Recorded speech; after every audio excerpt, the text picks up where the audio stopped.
Bonjour, c'est avec joie que je te retrouve encore. Dieu a été bon pour nous. Il a veillé, il a protégé, il nous a gardés. Et nous sommes en mesure maintenant, en cet instant, de tourner nos regards vers lui. Aujourd'hui, nous verrons, ils étaient l'un et l'autre. Comment étaient-ils, Élisabeth et Zacharie? C'est ce que nous découvrirons juste après la prière. Prions. Notre Seigneur et notre Dieu, nous voici encore là, là devant toi, la source de notre vie. Merci Seigneur de continuer de nous conduire dans toute la vérité et que nous puissions jour après jour attendre avec sérénité le moment où tu viendras nous chercher et nous conduire à bon port. Que le Saint-Esprit nous aide à saisir la parole et qu'elle porte du fruit dans nos cœurs, car ce n'est qu'ainsi que nous n'aurons plus jamais peur de quoi que ce soit. Merci Seigneur, nous t'avons prié au nom de Jésus et pour ta gloire éternelle. Amen. Rappelle-toi, nous avons vu hier dans Luc 1, versets 5 et 6, du temps d'Hérode, roi de Judée, il y avait un sacrificateur nommé Zacharie, de la classe d'Abia. Sa femme était d'entre les filles d'Aaron et s'appelait Élisabeth.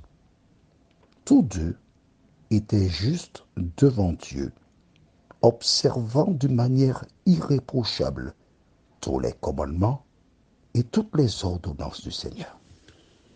Ils ne lésinaient pas, non. Dieu a dit, on obéit. Ils avaient quel âge? Lisons verset 7. Ils n'avaient point d'enfants parce qu'Élisabeth était stérile. Et ils étaient l'un et l'autre avancés en âge. Voilà. Deux personnes âgées. Mais deux personnes qui font quoi? C'est important parce que si l'auteur, Luc, l'a dit en préambule, au début, c'est que cela a toute sa raison d'être. Ils étaient justes devant Dieu. Pourquoi? Ils observaient d'une manière irréprochable tous les commandements et toutes les ordonnances du Seigneur. Avancés en âge. Mais Élisabeth était stérile. Vois-tu? Elle n'avait pas peur. Oh, je présume, je ne suis pas une fille, je n'ai pas de tendance non plus, mais je présume que toutes les petites filles, lorsqu'elles commencent à prendre de l'âge, elles rêvent d'avoir un foyer. Elles rêvent d'avoir des enfants. Beaucoup. Mais voici celle-là qui est fidèle à Dieu, qui respecte la parole. Oh, nous avons vu, tu te rappelles hier dans Ésaïe 48, versets 16 à 19, où Dieu déclare, si ta postérité sera comme le sable, elle l'a lu à plusieurs reprises. Donc, elle a respecté sa part de contrat. Mais malgré cela, elle n'a pas d'enfant. Est-ce qu'elle laisse tout tomber? Est-ce qu'elle se décourage? Est-ce qu'elle dit que Dieu l'a trompée? Non. Elle continue. Alors attends, si tu as dit à 60 ans, ne continue pas de demander à Dieu de te donner un enfant. Il ne faut pas faire ça. Non. Vu ton âge, tu te rends compte? Quand tu emmènes l'enfant à l'école, les autres petits camarades que diront-ils? C'est ta grand-mère ou bien ton aïeul? On va se moquer de l'enfant. Mais non. Si Dieu ne t'a pas encore donné, à partir de maintenant, prie pour le Seigneur. Ne me donne pas. Aide-moi à voir autour de moi quels sont les enfants qui ont besoin d'amour, quels sont les enfants qui sont maltraités. Et aide-moi à leur apporter l'amour que je donnerai au fruit de mes entrailles. Fais cette prière. Aux Antilles, j'aime beaucoup cette expression.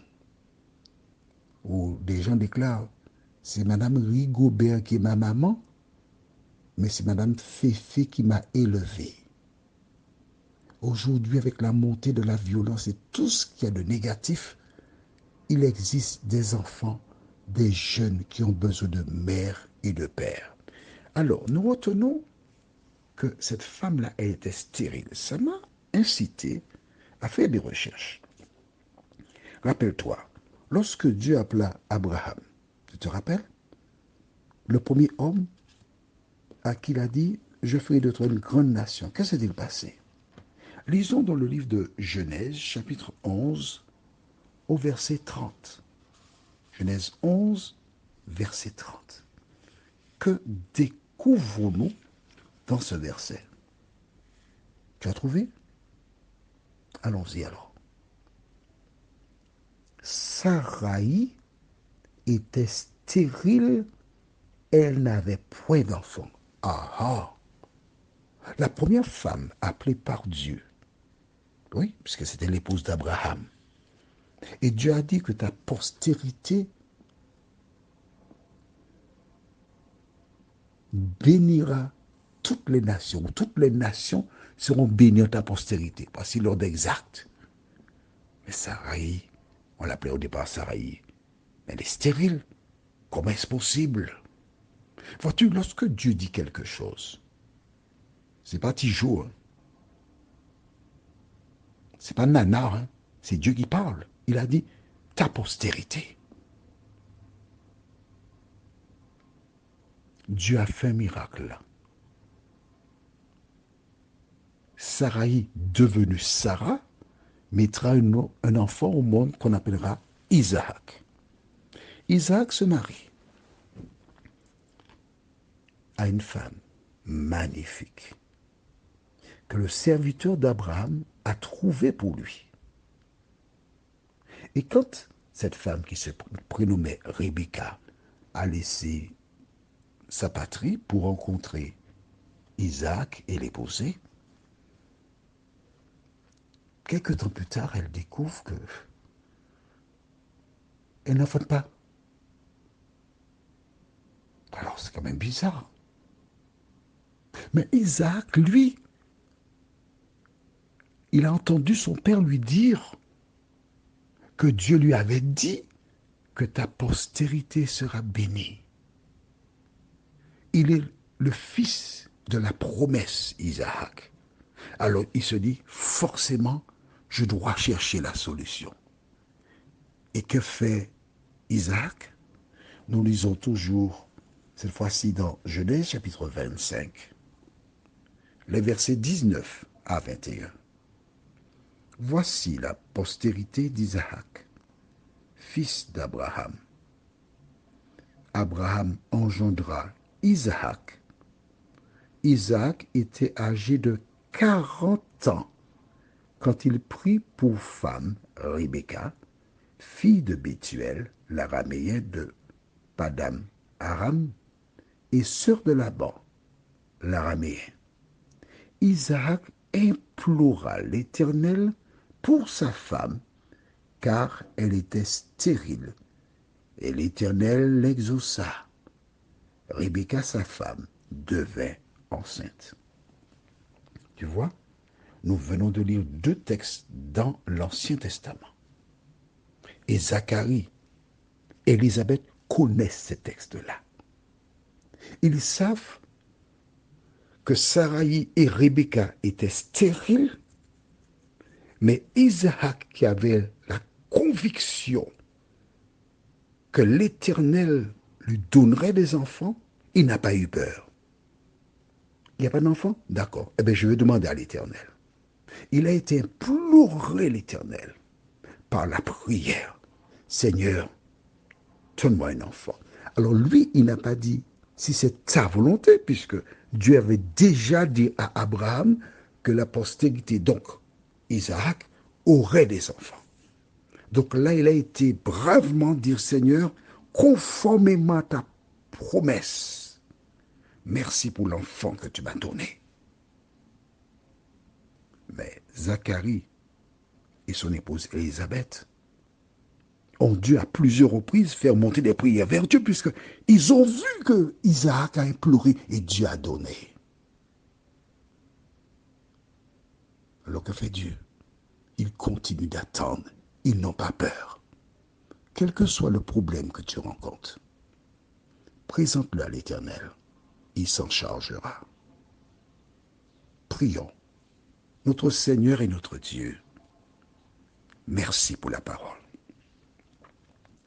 Nous sommes en mesure de voir que le Dieu de Élisabeth et de Zacharie avait répondu à la demande d'Abraham et d'Isaac.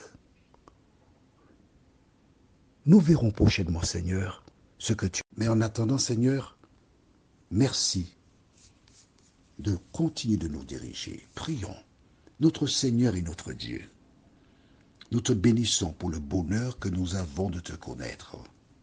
Merci pour la parole qui nous indique qu'Abraham, devenu Abraham, Isaac avait des épouses stériles. Et qu'en ton temps, tu as fait un miracle. Alors, Seigneur, aide-nous à continuer à te faire confiance, à vivre en mettant notre main dans la tienne, au nom de Jésus. Amen.